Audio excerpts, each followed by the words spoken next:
İyi günler arkadaşlar. Sosyete Kadınlar YouTube kanalıma hoş geldiniz. Kanalıma abone olmayı unutmayın arkadaşlar. Bugün sizlere e, yapraklı bir hırka örneği göstereceğim arkadaşlar. Yaprak desenli. Ben bunu hırkayı internette görmüştüm. Hazır bir hırkaydı arkadaşlar bu. Onun yapraklarının yapımını araştırdım, buldum. Yabancı bir siteden bularak uyguladım arkadaşlar. Aradan bayağı bir geçti. 5-6 ay oldu ben bu hırkayı öreli. İnşallah unutmamışımdır. Eğer kusurum da olursa affedin arkadaşlar.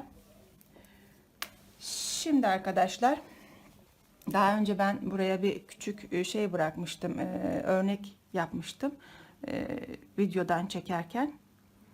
Aynı bu iple yapacağım yine arkadaşlar. Bu hırkamda da Nako'nun Vegas'ını kullandım. İnternette gördüğüm hırkanın örneği de rengi de aynı yeşilde. Ben onu beğendiğim için o renkten uyguladım. Ama siz istediğiniz renkten, istediğiniz kalınlıkta yapabilirsiniz arkadaşlar. İpiniz inceldikçe yaprakların sayısı artıyor arkadaşlar. İp kalınlaştıkça bu yaprakların sayıları azalıyor arkadaşlar. İlmekleri de azalıyor arkadaşlar.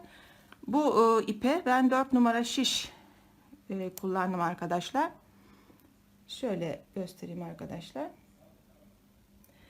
Bir de siz el ayarınıza yine bakabilirsiniz. İpinizin kalınlığına göre ayarlayabilirsiniz. Sıkı örebilirsiniz, bol örebilirsiniz. Ona göre ayarlayabilirsiniz arkadaşlar. Hırkanın şu kısımlarını da daha sonra size anlatacağım arkadaşlar. Şu ön kısımlarını. Şimdi size bir yaprak yapımını anlatayım arkadaşlar. Ondan sonra bu kısımlarını da tekrardan başka bir videoda anlatmaya çalışacağım arkadaşlar. Şimdi ben biraz 30 ilmek attım arkadaşlar. Buna 6 sıra haroşa öreceksiniz arkadaşlar. Düz haroşa. Ondan sonra yaprakların yapımına başlayacağız. Bu hırkamız önden haroşa, arkadan düz olacak arkadaşlar. Şu şekilde. Şurasını ben size düz görünsün diye şişimi geçirmiştim. İlik falan yok bu hırkamızda. Düğme falan yok. Şu şekilde arkadan düz olacak arkadaşlar. Ön taraftan haroşa olacak arkadaşlar. Ben 5 sıra haroşamı ördüm arkadaşlar. Şimdi şu kısımdan örerek başlıyoruz arkadaşlar.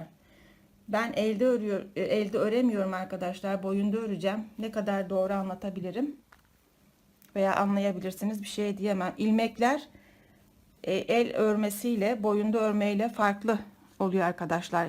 İpin atması, ilmek alması. Şimdi ben buraya 30 ilmek atmıştım arkadaşlar. Bunu yarılayarak başlayacağım. Siz eğer anlarsanız yapacağınız zaman hırkanın ön kısmında şu yaprağın dalıyla şu ön kısmına 12 ilmek veya 14 ilmek bırakabilirsiniz arkadaşlar.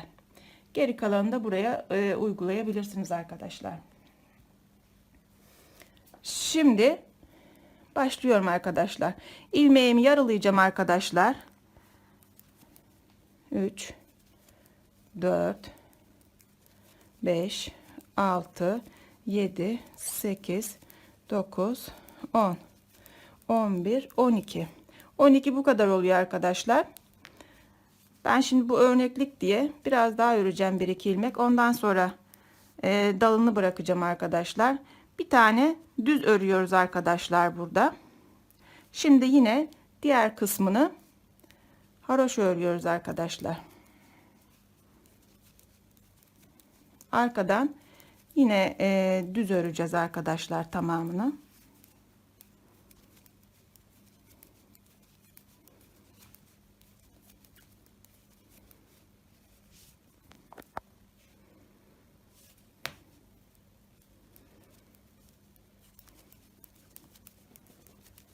Yine aynı şekilde, pardon arkadaşlar, düz örecektik arkasını.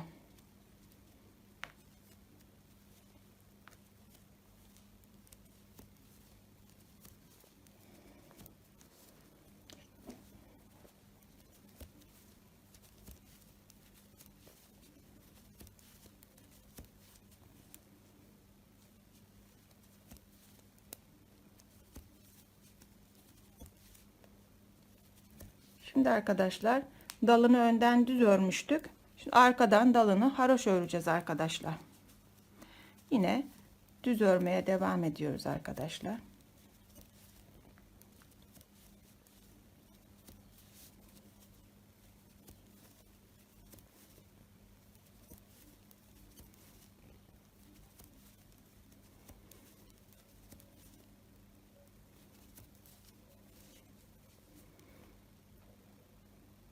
Şimdi dalının kenarına geldikten sonra yaprağımızı yapmaya başlayacağız arkadaşlar. Yine yaprağımızın düzü yüz olacak, arkası haroş olacak arkadaşlar. Onu da şaşırmayın. Şimdi dalımızın başlangıç kısmı burada. Onun yanındaki ilmeğe ipimizi geri atarak düz 5 tane ilmek yapacağız arkadaşlar orada. 1 ilmeğimizi aldık, ipimizi aldık ön tarafa. Yine düz örer gibi yaparak atıyoruz arkadaşlar. 3 tane ilmek oldu arkadaşlar. Yine aynı şekilde yine aynı yerden şişimizi geçirerek yine atıyoruz arkadaşlar. 5 tane oldu arkadaşlar. Yine dalımızı düz örerek yine haroşamıza devam ediyoruz arkadaşlar.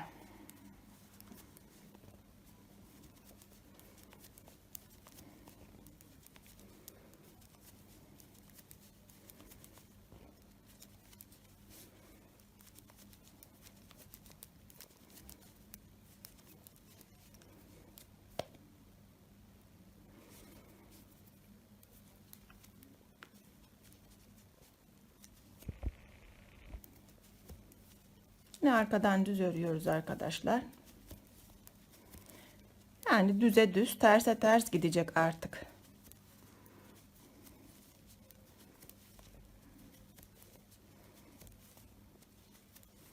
Yine dalına geldik arkadaşlar. Yine dalımızı düz örüyoruz. Yaprağımıza çıkartmış olduğumuz 5 tane ilmeği de yine haroş örüyoruz arkadaşlar. Çünkü yaprağımız arkadan haroş olacak. Şimdi yine düz örüyoruz arkadaşlar diğer ilmeklerimizi.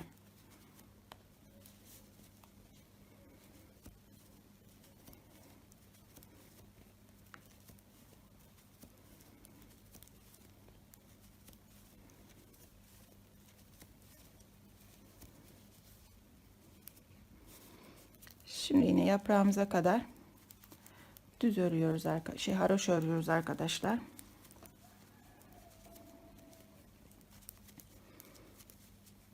Yaprağımıza gelmeden şimdi arkadaşlar 5 tane ilmek çıkartmıştık. O ilmeklere geldik yaprağımıza. Onun için ilk önce buradan ilmek atacağımız için yaprağın orta kısmına buradan 2 tane ilmeğimizi topluyoruz arkadaşlar. Yaprağa başlamadan önce topluyoruz. Ondan sonra bir tane düz örüyoruz. Bir tane daha düz örüyoruz. Ve ortadaki 3. ilmeğimize geldiğimizde yine ilmek arttırıyoruz arkadaşlar. Şu şekilde. Buraya bir tane ilmeğimizi attık, ördük. Yine ilmek atarak şu şekilde 2 tane ördük arkadaşlar. Daha sonra arkadaşlar bu kısımdan şu şekilde ilmek alarak şu şekilde arkadaşlar boşluktan şu şekilde alarak bunu da arkadan şu şekilde örerek bir tane buradan ilmek elde ediyoruz arkadaşlar. Bu da yaprağımızın şu tarafa kaymasını sağlıyor arkadaşlar. Daha önce ben yaptım düz yaprak. Bu kısımda yaprağın kenarıyla bu dalı hiç ayrılmadı. Buradan ilmek topluyoruz. Buradan da ilmek arttırıyoruz. Hem buralardan da ilmek artmış oluyor arkadaşlar. Şimdi yine dalımızı düz örerek yine devam ediyoruz arkadaşlar haroşa örmeye. Yaprağın kenarları biraz karışık ama örmeye başlayınca anlayacaksınız arkadaşlar.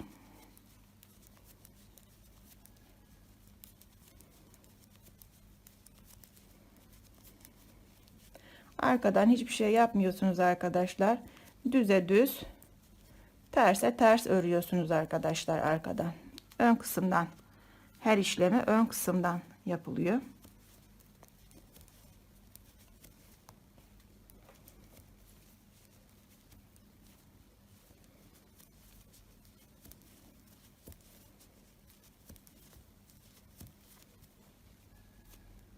Yine düze düz, terse ters örüyoruz arkadaşlar. Bu yaprağımızın orta kısmındaki atmış olduğumuz ilmekleri de ördük arkadaşlar.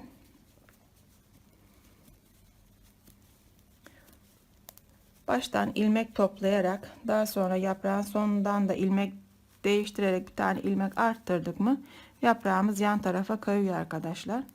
Dalını da sadece düz örüyoruz arkadaşlar. Hiç onu etrafına ilmek atmamıza veya bir tarafa kaydırmamıza gerek kalmayacak. O zaten kendiliğinden dalımız dönüyor arkadaşlar, yapraklar döndükçe.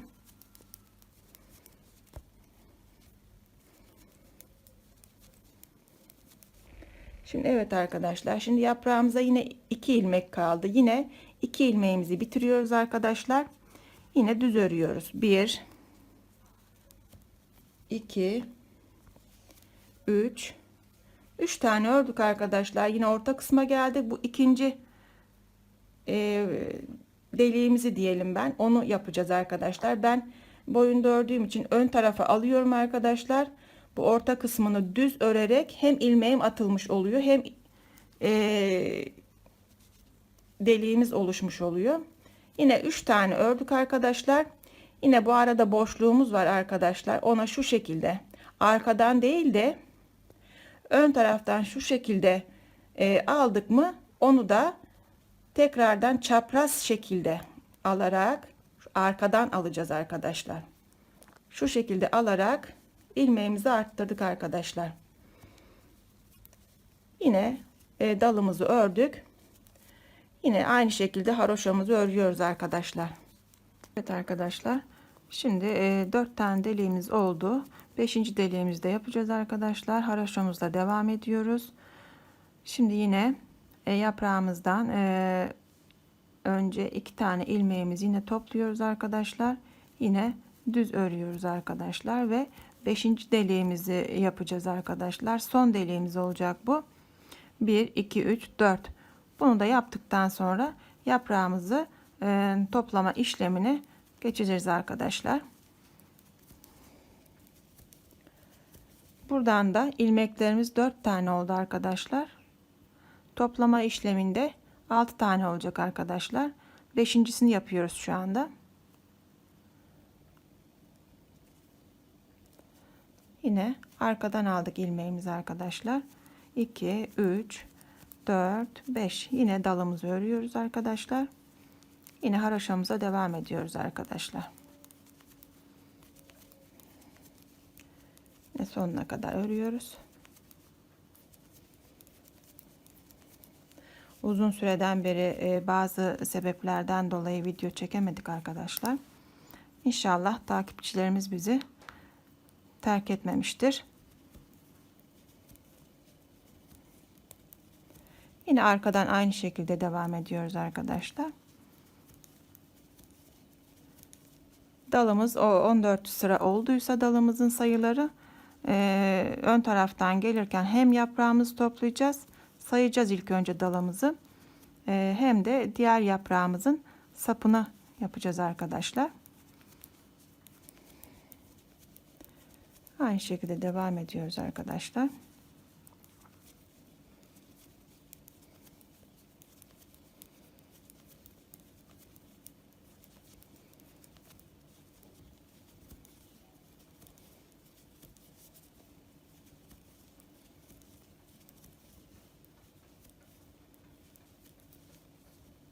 Yine ön kısmına geldik arkadaşlar.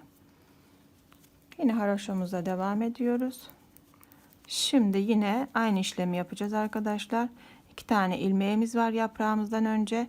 Onları topluyoruz. Bir ilmek haline getiriyoruz ve ilmeğimizi arkaya alarak yaprağımızın ilk ilmeğini boşa alıyoruz. Sonra 2 ile 3. ilmeğini toplayarak bu ilk ilmeğimizin içinden geçiriyoruz arkadaşlar. Yine aynı şekilde devam ediyoruz. Zaten bu deliklerimiz 5 tane olmuştu. O işlemimiz bitti. Düzümüze devam ediyoruz arkadaşlar. Yaprağımızın son 2 ilmeğine geldik. Onu da tekrardan aynı düz ilmeğimizi alır gibi ikisini birden alarak topluyoruz arkadaşlar. Topladık ve buradan yine bir tane ilmek oluşturuyoruz arkadaşlar. İlmeklerimiz 6 tane oldu arkadaşlar. 2, 3, 4, 5, 6. Dalımıza geldik arkadaşlar. Şimdi dalımızı sayalım arkadaşlar. 1, 2, 3, 4, 5, 6, 7, 8, 9, 10, 11, 12, 13, 14 tane olmuş arkadaşlar. Şimdi dalımıza yanına diğer yaprağımızın sapını da koymak için dalımızı örüyoruz. Bir tane daha bir haroşamız vardı. Onu da düz örüyoruz arkadaşlar. 2 tane düzümüz oldu arkadaşlar. Bu dalımız hep aynı devam edecek. Bu dalımıza diğer sıramızda yaprağımızı uygulamaya başlayacağız arkadaşlar.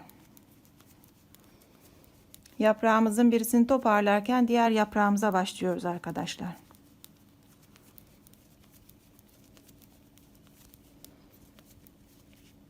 Yine arkadan hep aynı şekilde düze düz, terse ters örüyoruz arkadaşlar.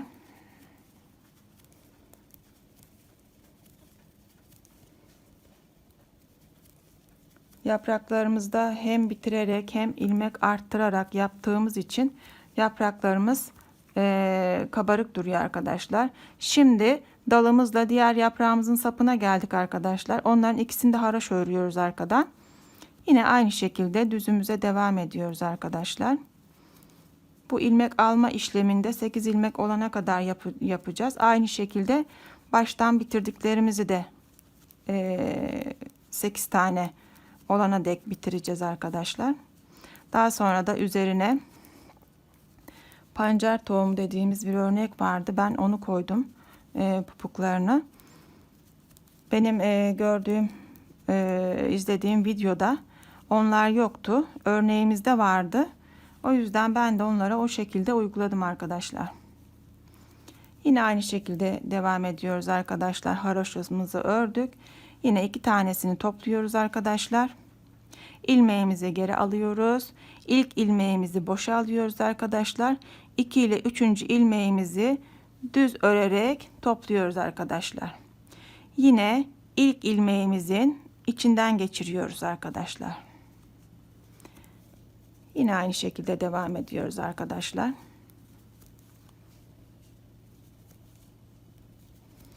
Yine son 2 ilmeğimizi de aynı şekilde örüyoruz arkadaşlar. Yine buradan bir ilmeğimizi daha arttırıyoruz arkadaşlar. Arkadan alarak bir ilmek daha elde ediyoruz arkadaşlar. Bunlar 2, 4, 6, 7 tane oldu arkadaşlar. 2, 3, 4, 5, 6, 7. Şimdi arkadaşlar dalımızı örüyoruz ve ikinci yaprağımıza başlıyoruz arkadaşlar. Yine ilmeğimizi düz alıyoruz. İlmeğimizi çıkartıyoruz. Buradan 5 tane ilmek elde edeceğiz. Sonra tekrardan ipimizi öne alarak ilmeğimizin içinden geçirerek 3 tane ilmeğimiz oluyor arkadaşlar. Aynı şekilde ipimizi öne aldık, ilmeğimizin içinden geçirdik ve öne aldık ipimizi, 5 tane ilmek elde ettik arkadaşlar. Şimdi yine haroşamıza devam ediyoruz arkadaşlar.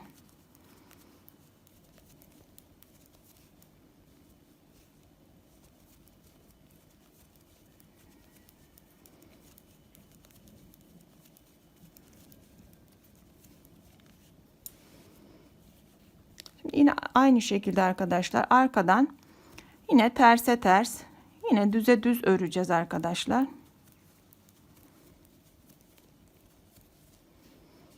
İnşallah iyi anlatabiliyorum arkadaşlar. Anlayabilirsiniz. 2, 3, 4, 5. Yaprağımızın haroşasını da ördük arkadaşlar. Yine dalımızı da örüyoruz arkadaşlar. Şimdi düzümüze geçtik. Diğer yaprağımızın arttırmalı kısımları diğer sıramızda bitecek arkadaşlar. Öbür yaprağımızın arttırma kısımları başlayacak o zaman.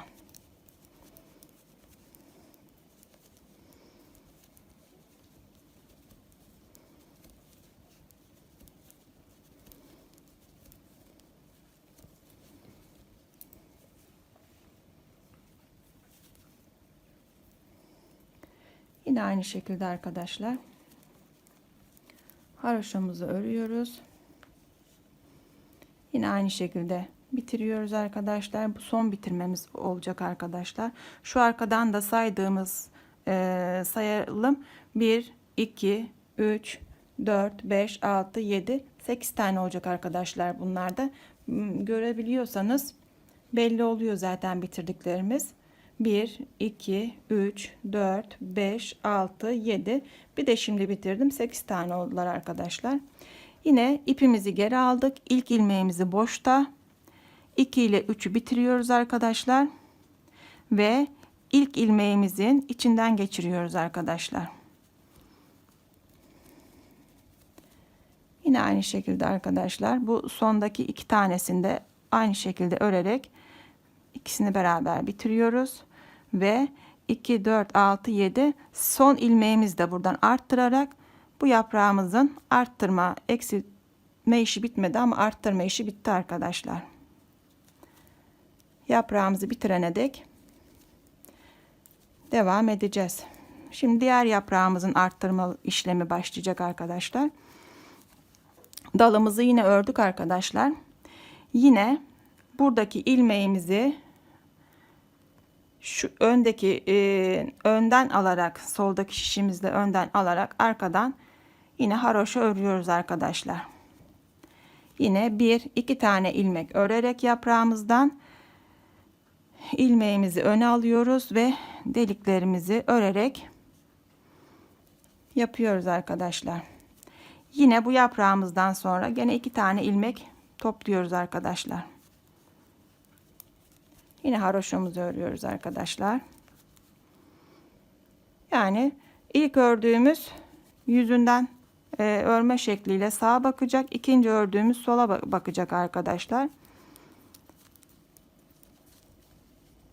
Şimdi yine arkadan aynı işlemi yapacağız arkadaşlar.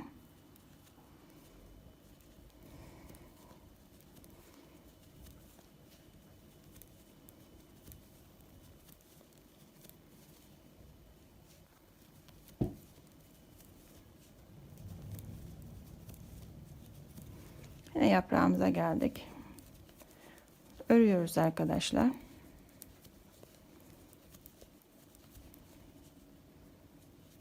Yine ilmeğimizi tersten aldığımız ilmeğimizi düz örüyoruz arkadaşlar. Yine aynı şekilde devam ediyoruz.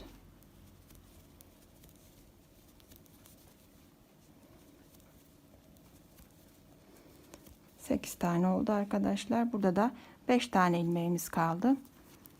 1 2 3 4 5. Yine devam ediyoruz arkadaşlar. Evet arkadaşlar, 3 ilmeğimiz kalana kadar aynı işlemi uyguladık. Bu kısımda da hep aynı işlemi uyguladık arkadaşlar. Yine buralarından ilmek arttırdık, buralarından topladık, buralarına deliklerimizi yaptık. Ben arkasından geldim arkadaşlar. Şimdi şu kısımlarını, şu pupuk kısımlarını koyacağız arkadaşlar. Bu da biz bu örneğe pancar tohumu diyoruz. Ben 5 ilmekle denemiştim, çok küçük oldu. Sonra 7 ilmekle denedim arkadaşlar. Şimdi onu tersinden yapıyoruz arkadaşlar. 3 ilmeğimiz haroşa var burada. Ondan bir önceki ilmeğimize yine ipimizi ters alarak, arkaya alarak başlıyoruz arkadaşlar. İçinden geçirdik. 1, içinden geçirdik. 3 tane oldu arkadaşlar. İçinden yine geçiriyoruz. 5 tane oldu arkadaşlar. Yine ipimizi öne alarak içinden geçiriyoruz arkadaşlar. 7 tane oldu ilmeklerimiz. Şimdi yine 3 taneyi haroşa örüyoruz arkadaşlar. Yine sonraki ilmeğimize aynı şeyi uyguluyoruz. İpimizi geri alıyoruz. İçinden bir tane geçiriyoruz ilmeğimizi. Daha sonra yine geçiriyoruz arkadaşlar. 3 tane oldu. 5 tane oldu. 7 tane oldu. Bu nasıl oluyor arkadaşlar? Çift. Bunu diklemesine aldığımız için şişi, ipimizi de öne aldığımız için 2 tane ilmek birden olmuş oluyor arkadaşlar. Yine başa çıkıyoruz arkadaşlar. Şimdi arkadaşlar ön tarafından yine devam ediyoruz arkadaşlar. Şimdi bu çıkarmış olduğumuz ilmekleri biraz bol öreceğiz arkadaşlar. 7 taneyi 1, 2, 3, 4, 5, 6, 7. Şimdi aynı şekilde yine bitirme işleminin sonunu yapacağız arkadaşlar yaprağımızda. İlk ilmeğimizi boşa alıyoruz arkadaşlar. 2 tane ilmeğimizi toplayarak bitiriyoruz ve ilk ilmeğimizin içinden geçiriyoruz arkadaşlar. Yine ipimizi öne aldık. Yine 7 taneyi bol şekilde örüyoruz arkadaşlar. Biraz bol bırakıyoruz. 2, 3, 4, 5, 6, 7. Şimdi devam ediyoruz arkadaşlar. Ve diğer yaprağımıza geliyoruz arkadaşlar. Yine dalımızı ördük arkadaşlar. 1-2 tane ördük haroşamızı. Yine bir tane burada ilmek arttırıyoruz arkadaşlar. Yine yaprağımıza devam ediyoruz.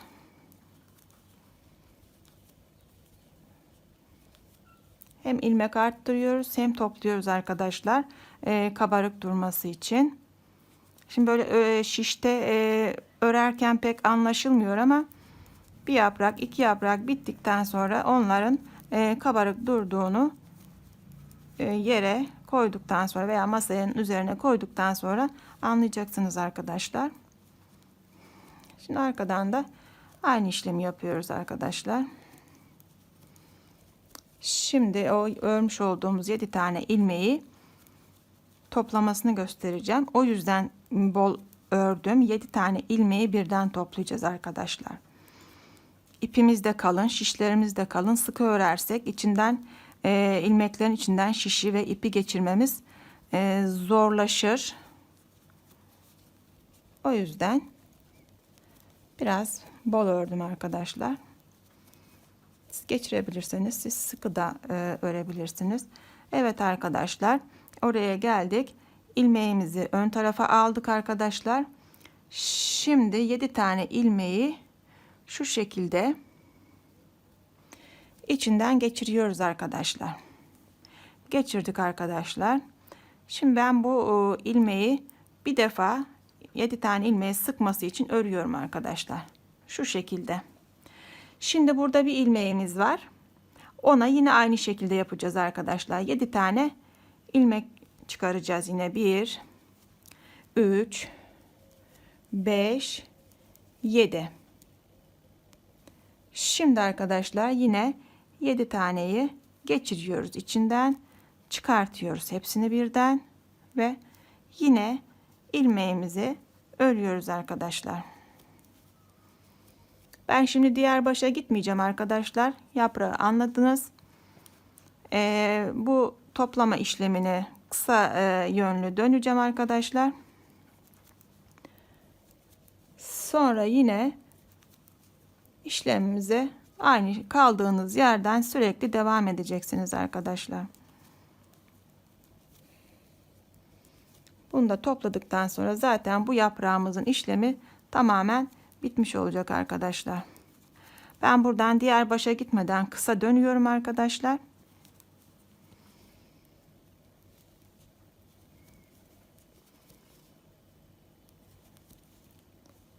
Şimdi 7 tane ilmeğimizi yine aynı şekilde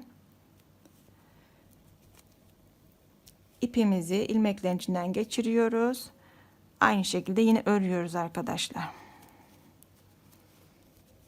Şöyle bir kere daha öbür tarafa gideyim. Size yapmış olduğumu gösteririm arkadaşlar.